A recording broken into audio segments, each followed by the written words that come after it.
Pour la plupart des gens, l'histoire de l'humanité est claire, ordonnée, presque rassurante.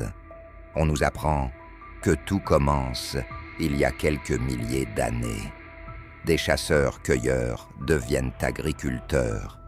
Les villages deviennent des villes. Les outils deviennent des machines. Et enfin, nous. Une progression simple, logique, propre. Mais si cette histoire n'était qu'une version abrégée, et si ce que nous appelons le début de la civilisation n'était en réalité qu'un redémarrage, imagine un instant que l'humanité n'ait pas émergé lentement de l'obscurité, mais qu'elle soit tombée d'un âge de lumière. Imagine que sous nos pieds, dans les couches profondes de la terre, se cachent les traces d'un passé que nous ne sommes pas censés retrouver. Pas parce qu'il n'existe pas, mais parce qu'il remettrait tout en question. Car il existe un problème fondamental avec l'histoire officielle. Un problème que peu de gens remarquent. Si l'humanité a vraiment commencé comme on nous le dit, alors pourquoi trouvons-nous, partout sur la planète, des connaissances trop avancées pour leur époque supposée? Pourquoi des structures si précises qu'elles définissent encore nos outils modernes? Pourquoi des cartes anciennes montrant des continents sous la glace, des milliers d'années avant leur découverte officielle? Et surtout, pourquoi ces anomalies apparaissent-elles toujours dans des périodes que l'histoire considère comme primitives? Prenons un pas en arrière. L'histoire humaine, telle qu'on nous l'enseigne, repose sur une ligne droite, une chronologie nette. Mais la nature, elle, ne fonctionne jamais en ligne droite. Elle fonctionne en cycle, naissance, croissance, effondrement, renaissance. Les civilisations humaines devraient-elles faire exception à cette règle universelle? Lorsque les archéologues creusent, ils s'attendent à trouver une progression logique. Des outils simples en bas, des outils complexes en haut. Mais ce n'est pas toujours ce qu'ils découvrent. Dans certaines couches anciennes, on retrouve des objets qui n'ont rien à y faire. Des alliages impossibles, des techniques de taille de pierre d'une précision inhumaine, des constructions orientées selon des axes astronomiques d'une exactitude stupéfiante. Et ces découvertes posent une question dangereuse. Qui a réellement écrit notre passé? Car l'histoire n'est pas seulement ce qui s'est produit, c'est ce qui a survécu, et surtout, ce qui a été accepté.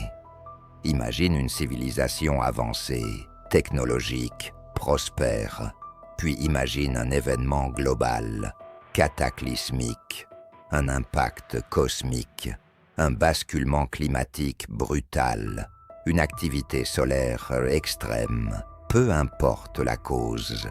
En quelques générations, tout disparaît. Les métaux rouillent, les villes s'effondrent, les connaissances complexes deviennent inutiles pour les survivants. Les livres brûlent, les machines se taisent. Ce qui reste, ce ne sont pas les bibliothèques, mais la pierre. Et la pierre, elle, garde le silence. C'est peut-être pour cela que les plus grandes anomalies de notre passé sont taillées dans la roche. Des monuments massifs, impossibles à déplacer aujourd'hui sans grues géantes, construits avec une précision qui suggère non pas de la force brute, mais de la maîtrise. À Baalbek, au Liban, des blocs de pierre pesant plus de 1000 tonnes reposent avec une précision millimétrique.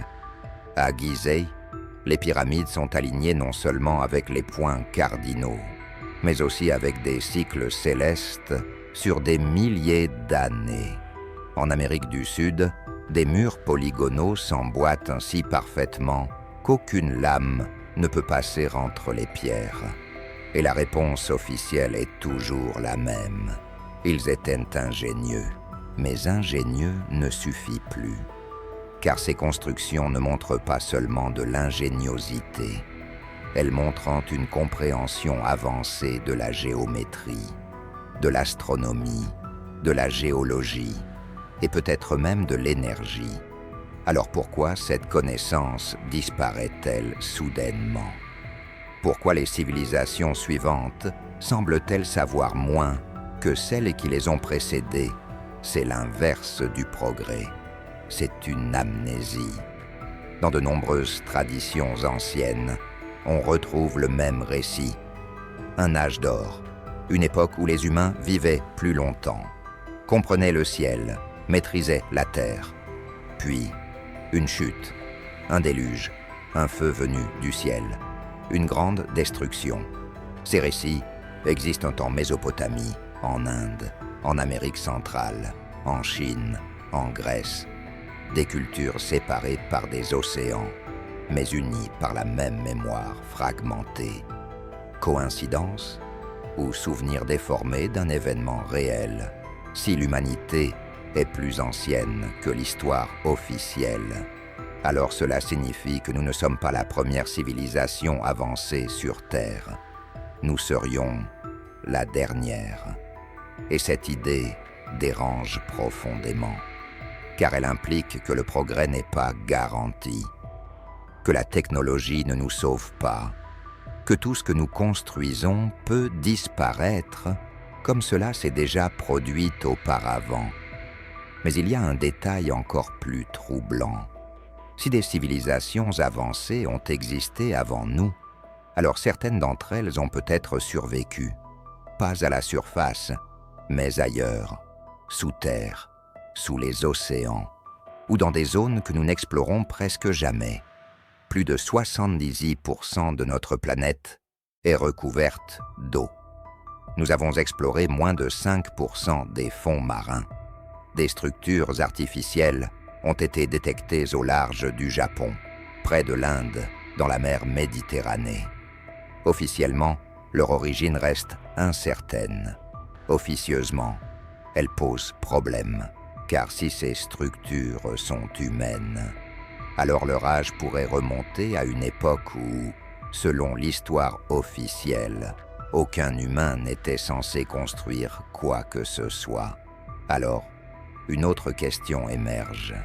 Et si l'humanité ne recommençait pas à zéro, mais s'héritait, à chaque cycle, de fragments d'un savoir ancien? Des mythes deviennent des religions, des technologies deviennent des légendes, des machines deviennent des dieux. Dans l'Inde ancienne, on parle de Vimanas, des engins volants capables de traverser le ciel. Dans la Bible, des êtres descendent des nuées, entourés de lumière et de bruit. En Amérique du Sud, des figures célestes enseignent l'agriculture, l'architecture, les mathématiques. Pour l'historien moderne, ce sont des métaphores. Mais pour quelqu'un qui accepte l'idée d'une humanité plus ancienne, ce sont peut-être des descriptions mal comprises. Et si ce que nous appelons Dieu n'étaient que des survivants d'un âge précédent, des humains avancés, observant une humanité redevenue primitive? Cette hypothèse expliquerait quelque chose d'essentiel. Pourquoi le savoir apparaît soudainement dans l'histoire? Pourquoi l'agriculture, l'astronomie, l'écriture surgissent presque simultanément dans différentes régions du monde, sans transition claire, comme si quelqu'un avait appuyé sur un interrupteur? Mais alors, pourquoi ce savoir n'a-t-il pas été transmis complètement? Pourquoi laisser l'humanité retomber dans l'oubli? Peut-être parce que le savoir, sans maturité, mène à la destruction. Peut-être que les cycles existent précisément pour empêcher l'humanité de se détruire définitivement. Et aujourd'hui, nous sommes peut-être à la fin d'un cycle. Jamais dans l'histoire connue, l'humanité n'a possédé autant de pouvoir. Pouvoir sur l'atome, pouvoir sur le climat, pouvoir sur la vie elle-même. Et pourtant, jamais elle n'a été aussi instable. Les mêmes motifs se répètent. Conflits globaux, déséquilibres climatiques, technologie dépassant notre sagesse collective, une course constante, sans pause, sans réflexion, exactement comme si nous avions déjà vécu cela, exactement comme si quelqu'un, quelque part, observait, en silence. Alors la question n'est plus seulement « et si l'humanité était plus ancienne que l'histoire officielle ?» La vraie question est « avons-nous déjà tout perdu et sommes-nous en train de recommencer ?» Car si le passé de l'humanité est bien plus ancien, alors notre avenir n'est pas une promesse, c'est un test. Et peut-être que les traces du passé ne sont pas là pour être admirées, mais pour nous avertir.